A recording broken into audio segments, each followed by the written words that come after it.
spoilers right now. If you have not seen any episodes of Power Rangers Cosmic Fury at all, or if you've not seen it all the way through, I advise you to stop watching this video because this video will have spoilers for the episodes going forward.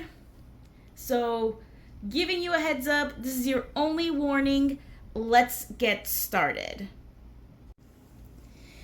Hello there, everybody. How's it going? This is LunarStar103 here, welcoming you back once again to the Lunar Nightmare Network. And as you can see, yes, that's right, I'm going to go ahead and be reviewing the episodes of Power Rangers Cosmic Fury that just came out last week.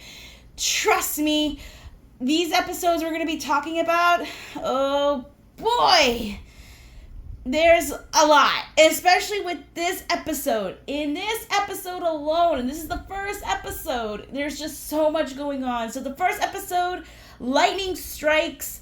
I'll say this right now too, if you haven't seen seasons 1 and 2 of Dino Fury, I suggest you go ahead and watch those to kind of catch up here. But if you haven't and you want to just go ahead and jump into this, let's go ahead and get started here. So we start off with the Rangers. We see the Morphin Masters going ahead and fighting off these new types of villains that we're going to see. And this ultimately leads up to finding Lord Zedd. And we see these new types of villains. And we see this head squid type boss thing called Bajillionaire. If you get that, you know, good. If not, then I'll give you a few seconds to figure it out. Yeah, she's the CEO of Squid Ink Inc. I don't know why they came up. Okay. But anyways, they pretty much were saying they were mining some stuff with their squid drills, and all of a sudden they see Lord Zedd in a prison, which is the prison that was left by the Morphing Masters in the previous episode that we had seen of Dino Fury. So they went ahead and released him and pretty much said, oh, we'll help you with your conquest of Earth because we want to go ahead and, you know, conquer it along with you. And Zedd is, you know, all up for it. So he's like, yeah, why not? I could always use more people. During these whole attacks, we see Billy here in this mysterious planet, which I forgot the name of the planet, but I'll go back and check what it is, along with Mick. They're there for some new discoveries and stuff, what's like going on with all the other planets and all the other worlds, and of course they all get attacked as well. So I just checked, the mysterious planet's called Planet Zordinia. Yeah, so I pretty much try to like watch all these pretty quickly, so I think I might have just skipped over what it was, and they may have said it a few times, but I just wasn't listening that much. But anyways, during the whole entire thing with, you know, Billy and Mick just trying to go ahead and, you know, figuring out what they can do, they go ahead and Mick sees, you know, Amelia and Ollie, and they start talking. They're like, whoa, how'd you get here? Stuff like that. And when Ollie sees Billy, the Mighty Morphin Blue Ranger, he's like gushing, like he was just like, oh my gosh, isn't that Mighty Morphin Blue Ranger Billy Cranston? He owns Cranston Technologies. I can't believe that he's here and everything else. And I do like how Amelia says, careful, you're gonna make your girlfriend jealous. So yes, it's hinted even in the start of season 2, or like in the middle of season 2, that the two of them are together, which is really cute. I really did like them. I really do like them, you know, as boyfriend-girlfriend type of thing. I had a feeling that they were going to be together since the moment in season 1, you know, when they had like some of their stuff where they kept on like arguing about, you know, paranormal and science and all that stuff. We cut back over to Zedd and Bajilia, and we now see her teenage daughter. Like, you could tell she's such a teenager because she's doing all this stuff, going on like live feed on her social media, and talking about oh, I can't believe it, I'm here with the one and only Lord Zed, oh my gosh, and everything else. Like she's pretty much how a teenager would be. I think like back in the day, I don't know if it's still kind of like the same thing now, but yeah. So Bajilia introduces her squid drills to Lord Zed, and she summons out her henchmen, which in this case are Sentinels, and they pretty much are an infinite type of army to where they'll keep on coming. Even if you destroy them, you'll have to go ahead and keep fighting them. The only way to ultimately defeat them is to pretty much destroy the squid drill, because it's pretty much revealed in this episode right here that yes, they are an infinite amount of soldiers they can just go ahead and create out of nowhere. And apparently there's a master plan that's going to be going on. We don't know what it is yet, and Scrozzle is supposedly part of making this whole master plan coming together. I mean, I'm kind of surprised Scrozzle's still alive, but I mean, it's not really, but I would have figured at least he would still have been in that prison. So unless he found a way to get out of that prison, there's no way he could have still been there, because we saw him last time in Beast Morphers and he was captured. So what happened? Did he escape? Did he manage to get out? Like, please tell me what happened. Zed and Squillia join into the fight. I have no idea why Squillia decided to go ahead and do that, but I mean, if it's to boost up her popularity on her social media, okay then. So they're going ahead and fighting. Zed saying, oh, Billy, there you are. And Billy's like, oh, even with your brain exposed, you still remember me. Oh, that's so nice of you. Sarcastically. Zato and Ion, they have a little moment together. And, Ion's telling Zato, yeah, there's so many things I need to catch you up on. I opened up my own cafe. Because it's been a few months after the events of season 2, like near the end. It's been like months later that, everything had changed. And everyone is starting to accept, Ravkonians being there on Earth. So that's good. That's a good thing. It is a very good thing. And Zato, we're still trying to figure out like what's going on with that, but of course we know from the last episode of Dino Fury that he came with a message for the Morphing Master, so there's gonna be something there going on, and I hope it's not gonna be like, oh, like he's gonna be there and then like something's gonna happen to him. I have a feeling something is gonna happen to him. During this whole fight, we get a new villain, a new monster villain that we're gonna see. Dewdrip. Yeah, that's his name. So apparently he spews out this blue type of goop or something onto all the Rangers, and they're trying to figure out what happened. And they said it's a poison that'll go ahead and make the Rangers turn evil. And everyone's saying, well, we're all fine. It's nothing, nothing affecting us. But Zed's saying, yeah, really think harder, you pea brains. It's the only color specifically made for one specific Ranger. If you look at the color, you could kind of see who it's made for. Yeah, the poison was made specifically to target Ollie. I don't know why, because he was already evil, wasn't he? I think. I really need to go ahead and rewatch Dino Fury and stuff. But yeah, it was specifically meant to target him, and he was about ready to go ahead and summon up the portals to go ahead and send the Sentinels over to other dimensions. But unfortunately, he went ahead and attacked everybody, had Zato go ahead and get attacked by Lord Zed, and portaled him to somewhere else, a mysterious type of planet. Ion is trying to go ahead and stop that from happening, but it is all too late. Mick has been behind the sidelines trying to see what he could do, but he can't do so much.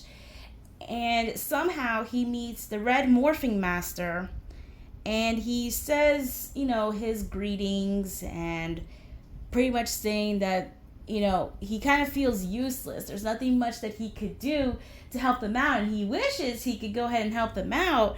And the Morphing Master grants his wish, because we see him yet again in the red, silver, ninja steel outfit.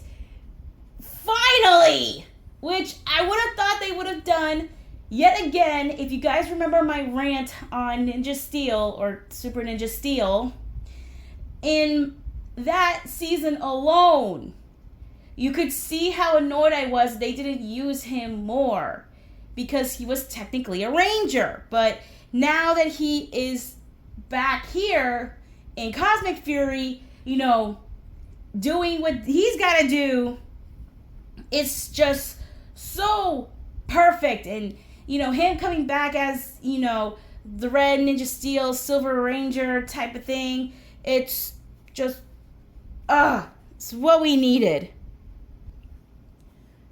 We finally see Scrozzle after, again, don't know how he escaped from the prison. And he shows up with his new master plan.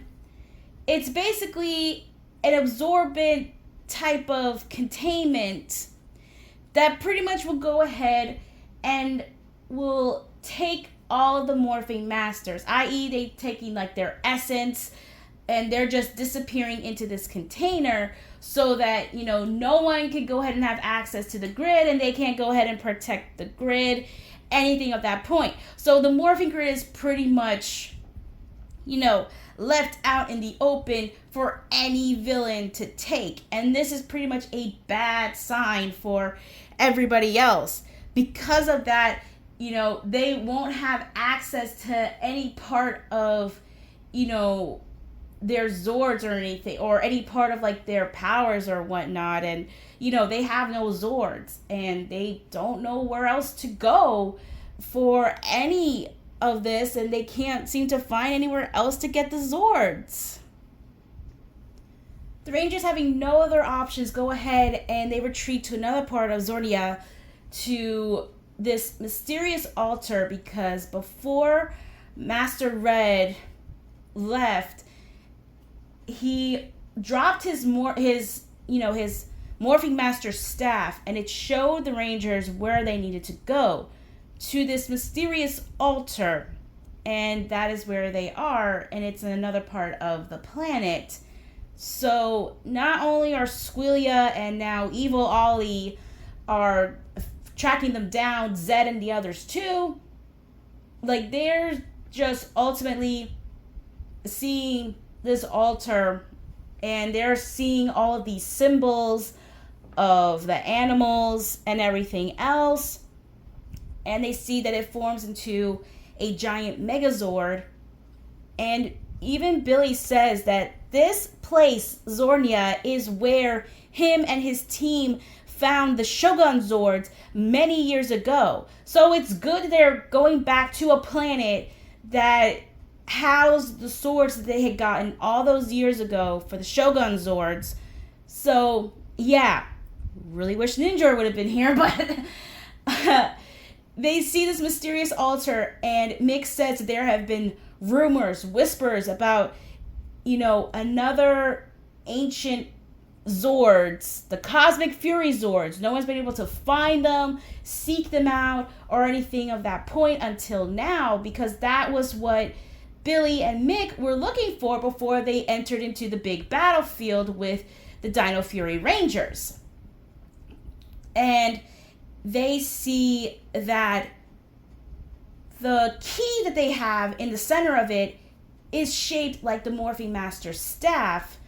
But the thing is that this thing already absorbs like so much lightning, so it's gonna be impossible for anybody, let alone a mortal human being, to go ahead and just, stick the staff inside of that altar without getting hurt. I mean, one of them could just go ahead and just stick it in there and just run away. But the fact that it just went ahead, absorbs lightning so fast, it's just they need to try and find another way to somehow probably awaken the Cosmic Fury Zords. The other Rangers, they're still trying to figure out what's going to be the game plan, how are they going to go ahead and get new Zords, but unfortunately the Squid Drills go ahead and they show up and it turns into like this Megazord type thing and tries to blast the other Rangers that are on the ground. Javi is near the altar and pretty much he's saying to them, if that altar is destroyed, their chance of getting new Zords are going to be gone too. So him having no other options, he goes ahead, gets the morphing staff away from Mick and sticks it into the altar. However, because he wasn't fast enough to get this to just stick the staff in there and run away, he is now caught in the whole lightning absorption process. But because of what he did, it automatically opened up the portal to bring out the Cosmic Fury Zords. And yes, if you looked at it like really, really closely, they are the ones that are in Ranger, or as I like to call them, the Constellation Rangers. Yes, that's where they're adapting the Zords from, which is great and everything, but, it's kind of like, kind of pushing it, but I could totally understand as to why. I mean, it's the final season. I think they're pretty much just going all out, and ultimately, because of, what Javi did, he'd opened it up, and now they are attacking this Megazord type, thing from the Squid Drills or whatever. It ultimately is putting like a huge dent on that thing. However, because of the fact that Javi could not get his arm out in time, he lost his arm. Mind you, this is one episode. So in one episode series, you have a Ranger going evil, you send Zato to another planet, and you had a Ranger sacrifice a body part in order for them to summon the Cosmic Fury Zords. You couldn't do this in the second episode. I mean, come on. It could have been, this episode would have been fine if they just lost two Rangers and try to go ahead to find somewhere else and, have Lord Zed be like, oh, I got the Morphe Masters in this little container. They won't be going too far and, they won't be able to hide anywhere else. But no, you just go ahead and you do all this stuff in one episode. But anyways, after all this, he pretty much is going into shock because, ultimately him finding out he literally lost his arm when he activated the Cosmic Fury Zords, and the magic of the staff and the lightning combined together ultimately is what caused him to lose it. So it is now up to Amelia, Ion, Billy, and Izzy to try and go ahead and use the Zords while Mick takes Javi back to the base to ultimately try and make sure that he is going to be okay from the shock of losing his arm. The Rangers go ahead and they get into their Zords. They create the Cosmic Fury Megazord. And the whole thing. They fight. But Amelia doesn't want to leave the planet without Ollie, so she tries to talk to him. So she goes into the ship that he is in. I don't know why she would want to do that, but okay. And she goes ahead and, tries to get Ollie to come back. but he doesn't listen. So she uses one of the dino keys to go ahead and knock him out, kind of like, a sleeper type of thing. And they got the dino key off of Ollie, so he doesn't have to escape or anything at that point. So they all bail, and of course Zed is pretty much have had it with the Rangers, and they realize that, yeah, they took their friend back, and he's pretty much just saying, like, oh, they're gonna learn not to mess with me throughout this whole entire time.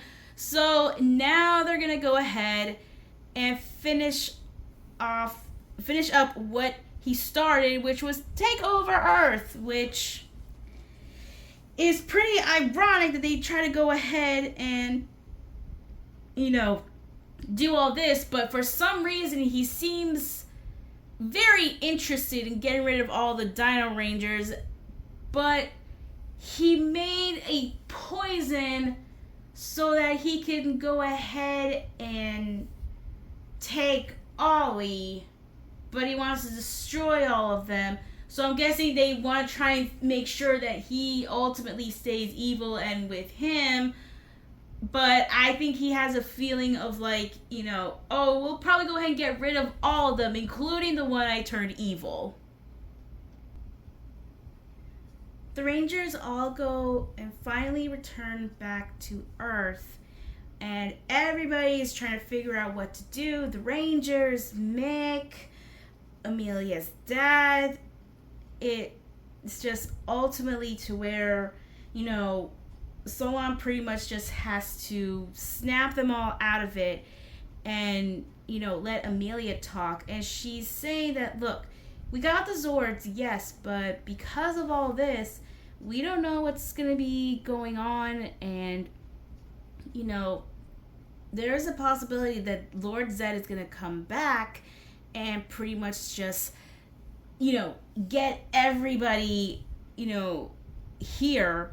And Mick has already said that he put out all the information for all the Ranger teams for possible invasion. And, them talking to Billy and pretty much telling the others that because of what happened with Javi's arm, it's impossible for him to get his original arm back. And Izzy's upset because her brother is a musician and he needs both hands to play the guitar, and he's going to be so upset. But Solon tells them, oh, I've experienced in cybernetics, we could go ahead and make, a prosthetic arm for him. He's not the only one that's dealt with this. And of course, Ollie's mom is there and pretty much says that she can recreate the antidote of the poison that cured him the last time. Again, don't know why Zed is so fixated on turning Ollie evil again, but here we go. And Billy is saying that it's going to be tough, even without the morphing masters, but we all can get through this and everything else. And he knows that his friends here on Earth are defending them and everything else, which is what he told Ollie when they first met. When Ollie said, oh, where's the rest of your team? He says they're back on Earth. They're still doing their stuff. So this takes place, I've heard people say this takes place after Once and Always. Some people says this takes place before it. I think it's been confirmed this takes place after Once and Always because of what the final scene there was and everything else. But anyways, they're going to make sure that they're going to go ahead and help everybody out, get Ollie out of this evil mind control, and then everything will be, great and going back to doing what they love. So that was basically it. That was the whole episode. And again, a lot of stuff happened in this episode. In one episode. They could have done this in the next episode or something. I mean, But overall, it's not that bad. I mean, we got, Lord Zed back. Ollie is evil once again. We got some new villains. And of course, we got the new Zords, which they're now called the Cosmic Fury Zords. And I'm pretty sure we're going to go ahead and see more of this in, the remaining episodes of what's going to be going on. And like I said, if you haven't seen it, go ahead and see it. But, if you have, you know what's going to happen. Do not spoil this for anybody here. I'm going to go ahead and try and do 1 to 2 episodes a day of these reviews. So I could try and go ahead and get them up. Not as quick as I can, but at a certain pace to where I can be like, okay, got all that done. Everything's good. I like all the stuff that's going on, especially I do like the whole thing with Ion's character and, him ultimately being worried about Zato, and he's just so upset about, losing him yet again, because they just got him back, after what happened with him at the end of season 2, and just being like, dude, there's no way we can lose him again. So it's basically, what could be happening, what's going to be going on. It could indicate stuff that could happen within the rest of these episodes. And yeah, that's basically it. I got nothing else to say. Overall, this episode was good. It was decent, but again, a lot of stuff happening in the first episode. Could have wished they'd saved some for the second episode, but it is what it is. But let me know what you guys thought of this episode. What did you think about it? What did you guys think of all the other episodes of Cosmic Fury? Again, do not spoil what happens if anyone has not seen it yet. So please go ahead, leave your comments down below. Make sure to like, share, comment, and subscribe to my channel and ring that bell so that you can be notified of any other future videos that I do and any other future collab videos that I do as well with all of my other friends. And with that, I will see you all next time for another episode review. Lunar Nightmare Network signing off. Bye!